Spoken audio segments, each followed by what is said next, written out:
Instagram CSRF problem easily fixed. Hello guys, welcome back to this brand new video. I'm gonna show you how to fix Instagram CSRF problem.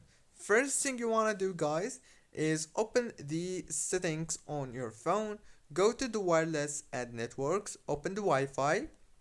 Now you have to turn off the Wi-Fi and enable it again, and then you have to open the Play Store or the App Store if you have iPhone. Go to the Instagram, search for it, and you will find this option that says update. As you can see, all what you want to do here is click on it, one click like this, and after that it will start updating your Instagram and the problem is gonna be fixed. If the problem is not fixed yet, then you have to uninstall Instagram from your phone and then reinstall it again. Don't forget to like, subscribe, and thank you so much for watching this tutorial until the very end.